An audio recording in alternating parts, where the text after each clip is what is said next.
하루하루 예뻐지는 몸과 마음 심리상담소 하예맘 12회를 시작합니다. 네, 여러분 안녕하세요. 인재교육 강사 김예림이고요. 심리운동사 소하연 선생님 인사드릴게요. 안녕하세요. 안녕하세요. 네, 하연쌤. 요즘 어떻게 잘 지내고 계세요? 네, 요즘 잘 지내고 있습니다. 네, 요즘 스포츠 뉴스들 많이 보시고 계시잖아요. 네. 즐거운 뉴스들도 있고 좀 안타까운 뉴스들도 있는 것 같아요. 네. 네, 요즘 뭐 손흥민 선수도 계속 좋은 성적 내고 있었다라는 소식 많이 들었었고, 좀 안타까운 소식은 지금 계속 스포츠계에도 미투 운동 같은 거 일어나고 있는 것 같더라고요. 네. 네, 하연쌤은 어떻게 보시고 계세요? 터질 게 터졌죠. 그런 거예요. 네, 지금은 저희 녹음하러 오기 전에 바로 한 1시간 전에도 드디어 터질 게 터진 태권도계도 터졌더라고요. 네. 그래서 이제 더 많이 나오지 않을까 생각이 들어요. 사실 미투 운동 했을 때 저는 사회적인 쪽보다 스포츠계가 터질 때도 됐는데 왜 안 터지지? 라고 생각을 하고 있었는데 이게 참 심석희 선수의 용기로 그쵸. 잘 불집혀진 것 같아요. 네, 아무래도 하연쌤도 좀 스포츠계에 한때 몸담고 계셨기 때문에 이런 환경이나 배경적인 맥락에 대해서 더 잘 이해하고 계시고 그래서 더 안타까워 하셨을 것 같아요. 네. 네, 이 심석희 선수가 굉장히 엘리트 선수인데도 불구하고 네. 이런 일이 있었다라는 것에 저도 개인적으로 너무 경악했거든요. 네, 저도 되게 경악했어요. 그쵸. 그리고 근데 참을 수밖에 없었던 거죠. 근데 보통 지금 터지는 뉴스들 보면 성폭행, 성추행 플러스 폭행이 같이 주어지니까 이게 잘 얘기하기가 어렵죠. 이게 왜 이런 일이 생길까를 좀 생각을 해봤거든요. 네. 그런데 스포츠 선수들도 어떻게 보면 올림픽에 나가거나 혹은 대회에 나갈 때 자기 직업이 결정되는 거잖아요. 네. 그러니까 굉장히 이른 나이에 사회생활을 시작하게 되고 맞아요. 감독이나 코치가 그 사회생활에 있어서 선생님 역할도 하고 직장 상사의 역할도 같이 하게 되는 경우인 것 같아요. 그렇죠. 그러다 보니까 어떤 요구에 불응하는 것이 우리나라의 유교적인 문화에도 부딪히고 맞아요. 그리고 직장 안에서 이 직장에서의 위치를 잃을 수도 있겠다라는 불안감도 같이 주게 되는 구조인 것 같더라고요. 맞아요. 실제로도 뭐 고등학교 때 만약에 내가 그런 성추행이나 성폭행이나 폭행을 당했다. 그러면은 이 선수는 말할 수 없는 이유가 자기의 대학이 걸려 있고 네. 선수 생명이 걸려 있어요. 네. 그리고 또 지금 말씀하셨다시피 일단은 감독 코치는 되게 높은 존재예요. 그쵸. 네, 그리고 절대 복종을 해야 되는 약간 이게 상생해서 가는 관계가 아니라 복종 관계, 군대 같은 네. 그런 게 있어서. 네, 그래서 스포츠 선수는 일반적인 청소년의 성범죄로 볼 수는 없는 네. 특수한 구조가 있다라는 생각이 들고요. 네. 특히나 훈련에서 어떤 훈련 방식을 따르는 게 너무 당연하게 기량을 올리기 위해서 당연하게 받아들여지니까 그 외에 사적인 이러한 요구도 반드시 복종해야 되는 맞아요. 그러니까 그 복종 관계가 연결이 되는 그런 구조가 생긴 것 같은데 네. 저는 그래서 이런 여러 가지 어려운 환경 안에서 용기를 내준 심석희 선수가 정말 너무나도 대단한 것 같다는 생각이 들었어요. 맞아요. 진짜 대단하다고 생각이 들어요. 그래서 사실 실례로 저는 그냥 빙상연맹에 뭔가 악감정은 없는데 그래서 다른 빙상연맹에서 김보배 선수가 또 다른 내용을 터뜨렸잖아요. 네. 다른 쪽으로 저는 그게 만약에 사실이건 사실이 아니건 이슈를 돌리려고 한다라는 생각이 더 많이 강했었거든요. 저도 그랬었어요. 네, 개인적인 생각이에요. 이거는 그 네, 선수의 그렇죠. 입장에서는 억울할 수도 있는 부분이니까 거기에 또 대응이 노선영 선수가 네. 이건 저한테 집중돼서는 안 되는 시기라고 딱 잘 잡아주는 것도 이 미투 스포츠계의 미투 운동을 조금 길게 이끌어 나갈 수 있게 조금 선수들끼리가 조금 용기를 내주신 게 아닌가라는 생각도 들었어요. 그러니까 이런 사건 자체는 사회적 파장이 너무나도 크기 때문에 네. 뭐 영화계건 뭐 다른 데서도 일단은 불거지면 네. 거기에 대한 반대적인 입장의 이슈가 항상 같이 동반됐었어요. 그렇구나. 그래서 뭐 물타기다, 연막이다 이런 얘기 있을 수 있는데 네. 뭐 어떤 사건이든 작용이 있으면 반작용이 있는 네. 거니까. 다만 이 사건은 다 여태까지 드러나지 않았던 사실일 수 있었고 그리고 어쨌거나 심석희 선수는 이런 문제 제기를 하지 않으면 더 이득을 볼 수도 있는 상황인데 엘리트 선수니까. 맞아요. 네, 사회적 지위로 봤을 때. 맞아요. 네, 그럼에도 불구하고 이 업계에서의 어떤 자정작용 혹은 다른 선수들의 아픔이 재발되지 않기를 바라는 마음에서 용기를 냈다라고 인터뷰를 했었잖아요. 네. 그게 용기가 대단하다는 생각이 들어요. 정말 대단하죠. 솔직히 본인의 이제 커리도 달린 문제고 어떻게 보면 그런 환경에서 계속 노출된 상태로 자랐으면 사실 복종하고 사실 그러려니 하고 넘어갈 수도 있는 환경으로 지나갈 수밖에 없거든요. 아마 네. 그런 분들도 계실 거예요. 어쩔 수 없는 상황으로. 근데 그렇죠. 여기서 본인이 다 폭로를 하고 솔직하게 제시를 하고 이야기를 하고 그러면 이런 것들이 저는 되게 큰 용기라고 생각이 들어요. 그렇죠. 저는 이런 어려움 안에서도 심석희 선수 메달을 땄잖아요. 네. 거기에 대한 멘탈도 엄청나다라고 생각했거든요. 저도요. 네, 그래서 자기의 평정심을 유지하고 자기의 기량을 최대한 발휘할 수 있는 그런 담대한 멘탈. 네. 그리고 이렇게 다른 사람들을 위해서 자기의 어떤 치부, 부끄러울 수 있는 내용들을 공유할 수 있는 멘탈. 이런 것들은 어떻게 보면 저는 심석희 선수의 멘탈의 힘, 자존감의 힘일 수도 있다라는 생각을 해봅니다. 네. 오늘 그래서 여러 가지로 고민하다가 운동하는 여성의 자존감 그리고 연결해서 자신을 관리하고 가꾸는 자기 관리를 하는 여성으로서의 자존감에 대한 이야기를 얘기를 시작해 보려고 저희가 심석희 선수의 이슈를 오프닝을 좀 해봤어요. 네. 네, 저보다 나이가 어리지만 네. 여러모로 좀 존경할 만한 측면이 있는 선수고 그 선수로 인해서 저희도 좀 응원을 이런 움직임에 대해서 하고 싶다는 마음을 좀 더하면서 심석희 선수 외에도 일반인들에게도 이런 일들은 얼마든지 일어날 수 있거든요.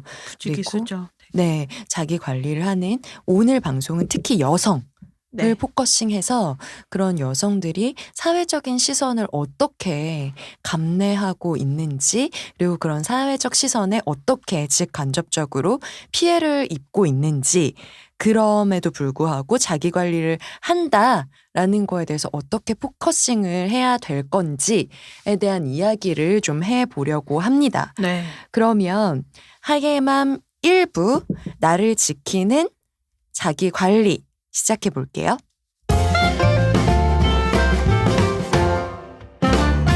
네. 자, 1부 시작했습니다. 하연쌤. 저희 자기 관리, 여성이 자기 관리를 한다라고 하면 대체로 뭐를 가장 대표적으로 얘기를 할 수 있을까요? 다이어트라고 많이 생각들을 하시겠죠? 그쵸? 네. 보통 자기관리가 잘 된 여성 하면 외모적인 부분을 특히 여성들에게는 많이 강요하는 것 같아요. 맞아요. 그쵸. 그래서 저희가 운동 심리를 볼 때도 스포츠 심리라면 스포츠 선수들이 기량을 올리기 위한 멘탈 코칭이었는데 운동 심리는 일반인들이 운동을 꾸준히 할 수 있게 하는 심리 혹은 일반인들이 운동을 하면서 느낀 여러 심리작용을 얘기를 했었고 거기에 대한 사례를 찾다 보니까 일반인들은 대체로 다이어트를 목적으로 운동하는 경우가 참 많구나라는 걸 알게 됐었죠. 맞아요. 네. 근데 여성들이 운동을 하는 것도 그래서 다이어트를 목적으로 하는 경우가 많은 것 같아요. 맞아요. 되게 미의 기준이 다이어트가 된 것 같은? 그쵸. 네. 그러니까 날씬한 여성이 일단은 미의 기준이 됐고 네. 그 날씬함의 정도는 시대적으로 계속 다르지만 왜 예를 들면 90년대는 정말 스키니한 몸매가 유행이었단 말이에요. 네. 그 소녀시대가 데뷔할 그 시점. 그렇구나. 네. 그래서 색깔의 스키니진들을 빨간 입는 어쩌판 게 한복. 네네 유행이었었는데 지금은 뭐 꿀벅지 뭐 네, 탄탄한 몸매 뭐 힙업 네. 운동 뭐 이런 것들을 사람들이 많이 각광을 하고 있죠. 네. 그럼에도 불구하고 날씬한 몸매가 일반적인 건강 체중보다는 더 언더로 미용 체중이 요구되는 거는 맞는 것 같아요. 네. 저는 사실 주변에서도 제가 보기엔 되게 건강하고 예쁜데 자꾸 자기 살 빼야 된다고 그러면서 안 예쁘다고 뱃살 많다고. 네. 사실 제가 보기엔 되게 건강하고 되게 예쁜데 그러시는 분들이 사실 제 주변에도 되게 많거든요. 그쵸. 그러니까는 여성들이 다이어트를 많이 하고 네. 상대적으로 근데 많이 다이어트를 하는 이유가 자기 자신을 위한 거라기보다는 사회적인 시선 때문에 네. 일어나는 경우들도 많은 것 같아요. 네. 그쵸. 저도 그랬어요, 사실. 원래 저는 계속 통통한 몸매였어서 미의 기준을 사실 그런 다이어트라고 생각을 전혀 하지 않았었는데 네. 사회생활을 오래 하다 보니까 어느 순간 그 살 빼가 야, 너 평균 몸매가 아니야 라는 걸로 이제 시선이 비춰지더라고요. 네. 그래서 사실 저는 개인적으로는 그게 좀 충격을 받았었거든요. 그쵸. 네. 그런 것들을 우리가 사회 안에서 몸무게로 낙인 찍기. 네. 라고 얘기를 하거든요. 네. 그런데 보면 사람들의 시선이 뭐 모두 그런 건 아니에요. 그렇지만 네, 맞아요. 남자를 보는 시선보다 여자를 보는 시선에 자기 관리, 날씬한 여자가 예쁘다 이런 약간 고정관념 아닌 고정관념이 좀 요구가 되는 것 같아요. 제가 좀 충격을 먹었던 게 네. 어린 친구들을 제가 수업을 하는데 제 탈의실에서 그런 얘기를 하더라고요. 조금 뱃살이 나는데 나 살 빼야 돼. 너 돼지야. 막 이렇게 안 예뻐. 살쪄서 안 예뻐. 막 이렇게 얘기를 하더라고요. 그쵸. 그래서 이게 기준인가라는 생각을 좀 하기는 했었어요. 저도. 요즘은 초등학생들도 네. 다이어트를 한다고. 네. 그리고 옷도 사실은 제가 자랄 때 44 사이즈에 대해서 그렇게 크게 사람들이 막 뭐 이렇게 관심이 있지 않았거든요. 근데 어느 순간부터 44 사이즈. 그쵸. 저는 55 사이즈도 되게 작은 옷이라고 생각하는데. 네네. 근데 이런 것들이 사실 자신의 건강을 위한 관리라면은 저는 자기를 사랑하는 방법 중에 하나라고 생각해요. 네. 그런데 사회적인 시선, 나를 둘러싸고 있는 사회적인 시선, 이겠죠. 네. 네, 그것들 때문에 괴로워하면서 억지로 다이어트를 한다. 그래서 자기의 건강을 좀 악화시킬 만큼의 초절식을 하거나 운동 중독이 되거나 이런 패턴들을 보이는 다이어트를 한다.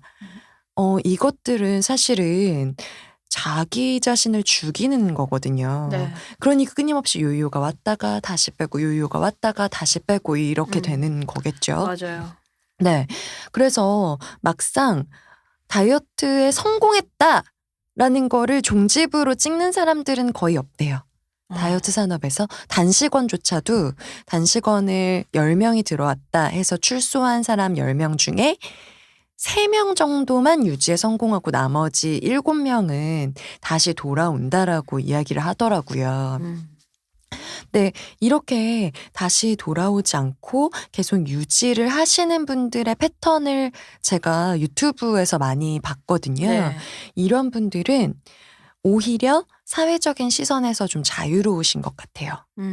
네, 오히려 남이 나를 어떻게 보건 내가 뭐 얼마를 먹는다고 사람들이 보건 자유롭게 네. 자기에게 필요한 만큼 자기를 사랑하는 방식의 다이어트를 하고 계신 것 같아서 네. 그게 뭐 미용 체중이든 건강 체중이든 완전히 자기화시키고 자기를 사랑하는 방법으로 자기 안에 녹여내는 게 진짜 다이어트지 않나라는 생각을 해봐요. 네. 네, 그래서 저희도 하연쌤이랑 저랑 둘이 같이 다이어트를 하고 있잖아요. 네. 그래서 기록으로 쭉 남기고 있는데 저희는 그렇게 막 초절식을 하거나 굉장히 자기를 죽이는 강박을 강박을 만들어내는 다이어트 하지 않으려고 하고 있거든요. 네. 그래서 하연쌤은 다이어트 저희가 지금 시작한 지 2주일 정도 됐잖아요. 네. 네. 다이어트에 대한 생각이 어떻게 좀 바뀌셨나요? 저는 일단은 다이어트라고 생각하기보다 운동을 내 건강을 위해서 꾸준히 하자. 음. 그리고 식단을 너무 밤늦게는 먹지 말자. 네. 왜냐면 그 다음날 제가 몸이 다르더라고요. 네. 그게 전에는 너무 스트레스 받으니까 먹고 자고 막 이랬었는데 지금은 그래도 내일 일어나려면 가뿐하게 일어나야 되니까 조금 배가 고픈지 안 고픈지 체크하고 먹자라는 네. 정도? 그렇게 마음을 조금 바꿨어요. 그쵸. 네. 그러니까는 우리의 맨 처음에 이야기는 네. 몇 킬로를 빼보자였는데 맞아요. 다이어트의 정의가 나를 알아차려 주는 거. 네. 너무 저녁에 먹으면 아침에 몸이 무겁더라라는 네. 거를 예전에는 그런 거 체크 안 하고 많이 먹었잖아요. 맞아요. 네네. 그래서 요즘 저희의 다이어트 일지 보면은 이걸 좀 더 먹고 싶어서 하나 더 먹었는데 속이 찌르르하니 아팠다, 뭐 몸이 무거워졌다 이런 기록들을 저희가 남기고 있거든요. 네. 그래서 다이어트라는 거는 나를 한번 컨디션을 확인해 준다라고 가지 않으면 굉장히 이상한 심경의 패턴이 일어나게 될 것 같아요. 맞아요. 그래서 저는 오늘 방송에 굉장히 큰 용기를 내서 제가 했던 다이어트 스토리를 얘기를 좀 드리려고 합니다. 네. 네, 하연쌤이 제가 겪었던 심경 번화 패턴 보고 되게 놀라셨었죠. 네. 진짜 네. 그걸 하나하나 느끼고 저는 되게 괴로웠을 것 같아요. 본인이. 네, 괴로웠고 그리고 하연쌤이 저를 겉모습으로만 봤을 때는 네. 되게 당당하고 자기 관리 잘하고 네. 이렇게 봤었는데 이렇게까지 뭔가 좀 힘든 패턴을 보였던 사람이다라는 거에 대해서도 되게 많이 놀라셨었잖아요. 네, 맞아요. 네, 그래서 이거 말해도 돼요, 말해도 돼요 이런 얘기도 했었었던 기억이 나는데 저는 작년도에 거의 한 10kg 정도 재작년도에 10kg 정도 빼고 한 6개월 정도 유지하다가 다시 지금은 좀 원래대로 왔는데 원래대로 돌아왔다 하더라도 인바디를 찍어보니까 근육이 거의 예전에 좀 통통했던 때보다 근육량이 한 3-4kg 정도 늘었더라고요. 그래서 몸무게는 다시 원래대로 돌아왔다고 하지만 몸의 구성은 좀 바뀌기는 했었거든요. 네, 이제 그 과정에서 일어났던 일들을 여러분께 말씀드리려고 해요. 네. 처음 다이어트를 하게 됐던 거는 그냥 한번 빼보자였어요. 그냥 뭐 막연하게. 왜냐면 저는 인생에서 다이어트 했던 적이 한 번도 없었거든요. 그래서 처음엔 한약을 먹고 뺐었거든요. 일주일 만에 한 5kg 정도 빠졌던 것 같아요. 네. 좋은데 나도 먹고 싶네. 네. 한약만 먹었던 게 아니라 한약 먹으면서 그 한 의사 선생님께서 일주일 동안 해독 주스만 삼시세끼 먹으라고 요구를 하셨어요. 그 해독 주스가 양배추랑 브로콜리랑 토마토랑 오이랑 뭐 당근이랑 이런 것들 살짝 익혀가지고 갈아서 빠질 수밖에 없는 식단인데요. 그건 한약을 안 먹어도? 네. 자몽이랑 키위랑 막 이렇게 자몽이랑 키위는 만내기호. 네, 그래서 갈아가지고 그거를 이제 한 통을 매 끼니마다 하루에 한 4번 정도 나눠서 마시면서 한약을 3번 나눠서 먹는 그런 식단이었거든요. 근데 그 한약을 먹으면 심장이 벌렁벌렁 뛰는 게 느껴져요. 그러니까 대사가 빨라져요. 그리고 몸에 열이 나고 목이 마르면서 물을 되게 많이 마시게 돼요. 이제 그런 한약을 3개월 동안 먹는 걸로 이제 구성이 됐었거든요. 그래서 3개월 동안 거의 한 뭐 7-8kg 빠졌죠. 다 하고 나서는. 네. 그리고 그 3개월 내내 그렇게 해독 주스만 먹지 않았어요. 그냥 초반에 일주일만 해독 주스 마시고 나머지는 좀 이렇게 건강식으로 바꿔서 했었는데 그래서 운동을 안 하고 살을 뺀 케이스였는데 그렇게 빠지고 나니까 주변의 리액션이 되게 막 열광적인 거예요. 너무 예뻐졌다. 그리고 저도 옷을 입는데 그동안은 입을 수 없었던 옷들이 막 들어가는 거예요. 네, 제가 키가 168인데 51.2 까지 뺐었거든요. 네, 그러니까 뭐 바지 사이즈로 봤을 때는 26 사이즈 그리고 되게 스판기 많이 들어간 바지는 25 사이즈까지도 입었었어요. 근데 저는 하체 비만이었기 때문에 살 빼기 전엔 항상 29 사이즈, 28 사이즈 이렇게 입었었거든요. 그러니까 너무 재밌는 거예요. 너무 신나는 거예요. 그리고 40kg 때도 한번 도전해 볼 수 있지 않을까? 라는 생각이 드는 거예요. 미라예요? 네네네. 그러니까는 뭐 연예인들이 된다라고 하니까 이게 사람으로서 불가능한 게 아닌가 보다. 그리고 저는 저의 캐릭터가 공부를 하면 진짜 열심히 하는 캐릭터. 뭘 하든 되게 열심히 하는 캐릭터란 말이에요. 그래서 가는데 51.2 때도 이미 몸이 되게 많이 안 좋아졌을 때요. 그때 막 체지방이 9kg 몸 안에 모든 지방이 9kg. 근데 여러분 아세요? 뇌도 지방이고 안구도 지방이거든요. 그러면 뇌가 이미 많이 무게가 있잖아요. 네. 그러니까 몸에 지방이 많이 없는 거예요. 진짜 많이 없는 거예요. 그러니까 뼈가 덜그럭덜그럭 소리가 나는 것 같은 느낌이 들었었는데 미라 맞다니까. 그때 월경이 끊어졌어요. 음. 그리고 한 10개월 정도 월경이 없었어요. 음. 네. 근데 그때 월경이 끊어졌어도 저는 빼고 싶다라는 생각이 너무 강하니까 그게 그냥 몸이 안 좋은 건가? 영양제를 겁나 때려 먹게 된 거죠. 영양소가 보충이 되면 몸은 나아질 거야.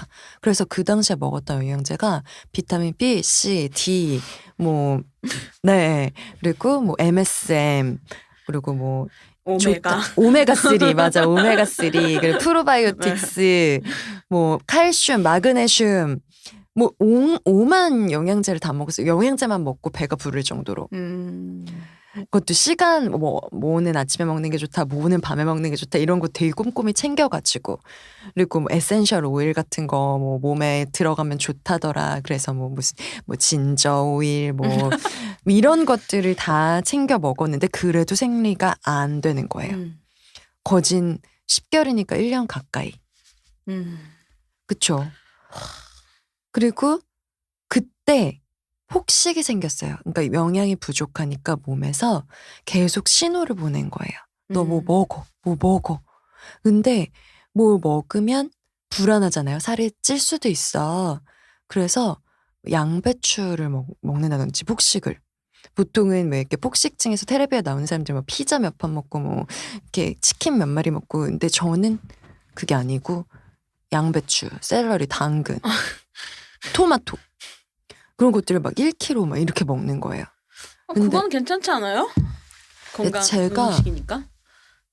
위장이 원래 약해요. 체를 되게 잘하는 체질인데 그렇게 야채를 때려 먹으면 야채도 독이 있다는 거를 저는 그 경험을 통해서 알게 됐어요.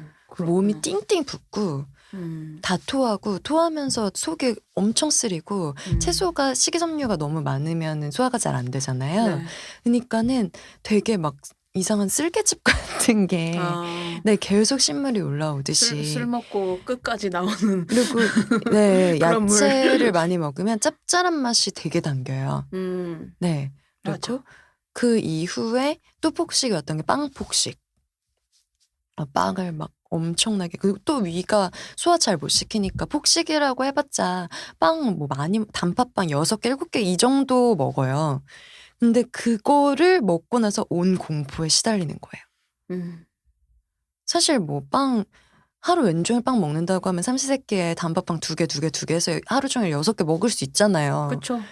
근데 그렇게 먹은 거예요. 그거를 1시간에 때려 넣어서 그런 거지. 먹을 때 무슨 생각 드셨어요?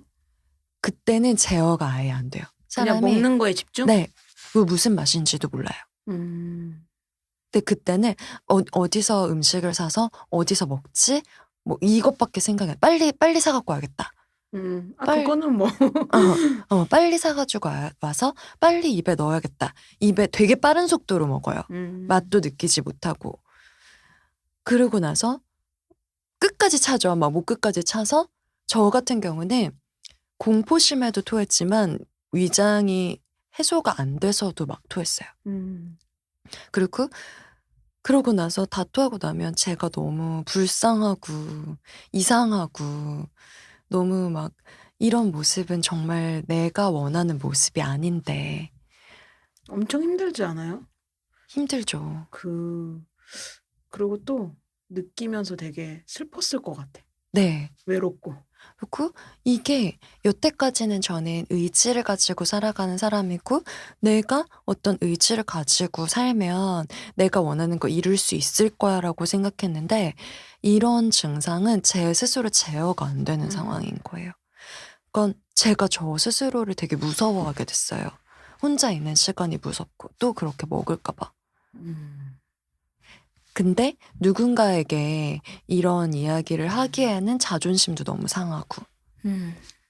그래서 부모님한테도 말 못하고 남편한테도 잘 말 못하고 그래서 저는 심리 상담 받기 시작했거든요.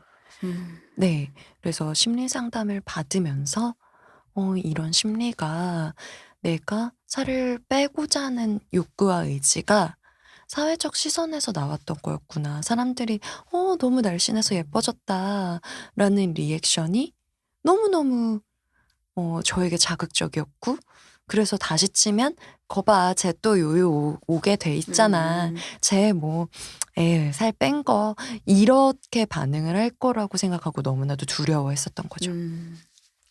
그러고 나서 지금은 이제 그렇게 폭식을 안 하게 된 지 한 달 정도 된 것 같아요. 얼마 안 됐죠. 그래서 뭐 얼굴도 좋아지셨잖아요. 네, 피부가 되게 좋아졌죠. 네, 그리고 요즘은 어떤 제한을 음식에 두지는 않고 대신에 규칙적으로 먹자. 아침, 점심, 저녁. 그리고 간식 따로 안 먹고. 대신에 저는 김치찌개도 먹고 뭐 치킨도 먹고 피자도 먹어요. 뭐 돈가스도 먹고. 그렇지만 삼시세끼 규칙적으로 먹자. 어차피 저를 믿기로 했어요. 어차피 제 위장은 조금 해서 되게 많이 못 먹어요. 맞아. 네. 위장이 안 받으면 확실히 못 먹는데 전 위장이 잘 받아서 되게 많이 먹어요. 아, 그렇군요. 네.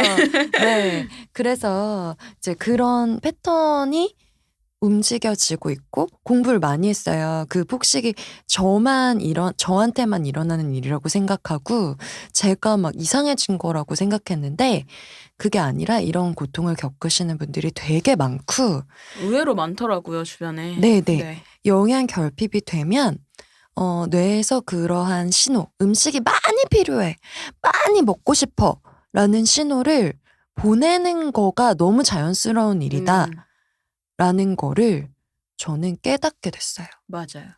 네. 그게 스트레스를 받으면 네. 뇌에서 보내는 것 같아요. 빨리 네. 먹어. 뭐라도 먹어.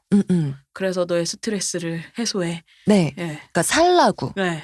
그쵸? 근데 그 스트레스가 영양 결핍으로 인한 스트레스일 수도 있고 운동을 많이 했을 때는 뭔가 보상 심리로 네. 인한 그런 것들일 수도 있고 사실은 그게 나에게 뭔가 필요한 걸 해줘라는 신호인데 내가 나에게 필요한 거를 먹는 걸로 찾는 루틴이 있어서 맞아요. 그렇게 먹는 욕구가 될 수도 있는 거고 사실 그거는 내가 왜 이렇게 의지가 약할까가 아니라 우리가 살려고 몸에서 보내는 신호니까 그것에 대해서 알아차려주는 거. 이 신호가 그 신호였구나 라는 거. 그리고 이런 신호가 온다라는 거는 특히 절식 다이어트를 하시고 계신 분이시라면 몸이 되게 위험하다라는 신호를 보내고 있는 거구나 라고 이해해 주시면 될 것 같아요. 네. 네. 그래서 우리가 다이어트를 생각할 때 보통은 PT 같은 거 받으러 가면 트레이너 선생님들은 정해져 있는 식단과 정해져 있는 운동만으로 솔루션을 주시는 경우들이 많잖아요. 근데 몸, 마음, 식단, 운동 모두에 대해서 복합적인 이해가 필요하고 단순히 체중 감량만으로 접근할 게 아니라 마음의 문제도 같이 감량할 수 있어야 내 마음의 문제도 같이 빼내야 진짜 진정한 다이어트고 나를 예뻐할 수 있는 다이어트다. 맞아요. 네. 그래서 건강한 다이어트, 사회적 요구에 대한 다이어트가 아니라 내 자존감을 올리는 다이어트가 진짜 다이어트다라고 생각할 필요가 있을 것 같고, 그런 차원에서 저희가 오프닝 때 심석희 선수를 얘기했던 것도, 저는 심석희 선수가 자기 자신을 위해서도 용기를 냈다고 생각하거든요. 어떻게 보면 그런 환경에 놓여 있는 다른 선수들은 내 이 운동선수의 경력을 유지하기 위해서, 사회적 시선에 부응하기 위해서 나는 참아야 돼 라고 생각할 수도 있겠죠? 그렇겠죠. 네. 그게 자기 자신을 위한 진정한 방법이 아니라는 걸 참을 수도 있어요. 그런데 그 참는 방법조차도 어쩔 수 없이 참는다가 아니라 내가 정말 갈망하는 무언가를 위해서, 정말 자기 스스로를 위해서 마음의 문제를 빼낼 수 있는 결정을 내릴 수 있었으면 좋겠고, 지금 다이어트라는 일반인 분들도 자기 자신을 위한 결정을 내렸으면 좋겠다. 그리고 이 다이어트로 저희가 예시를 들은 거긴 하지만 저희는 자기 자신을 위한 선택을 심리학적으로 얘기하고 싶어서 이 방송을 좀 편성을 네. 했다라는 거를 일부에서 전달을 하고 싶습니다. 음. 네. 하연쌤은 이 일부에 대한 취지 좀 많이 우리가 얘기를 나누고 방송을 하고 있는데, 네. 혹시라도 그래서 일부에 대한 내용으로 좀 덧붙일 만한 내용이 있으실까요? 저는 다이어트를 하시는 분들의 이유를 한번 생각을 해보셨으면 좋겠다라는, 저도 이번에 다이어트라고 딱 거창하게 생각하지 않고 내 건강을 위해서 한번 운동을 해보자라고 정했거든요. 그래서 사실 훨씬 마음이 편하고, 먹는 거에 대해서도 사실 강박을 처음엔 느끼다가도 조금 편해졌어요. 그래서 다른 분들도 신년 계획으로 다이어트를 하시려고 생각하시는 분들은 왜 하는지에 대해서 한번 생각을 해보셨으면 좋겠다라는 생각을 전합니다. 네. 그래서 왜 하는지가, 우리 뭐 외적 동기, 내적 동기 얘기 진짜 많이 했었잖아요. 네. 다이어트조차도 내적 동기가 필요한 것 같아요. 네. 자, 그렇게 우리 건강한 다이어트, 자존감을 올리는 다이어트에 대해서 12화-1부로 얘기를 진행해 봤습니다. 네. 조금 이따 2부에서 다시 만나도록 할게요.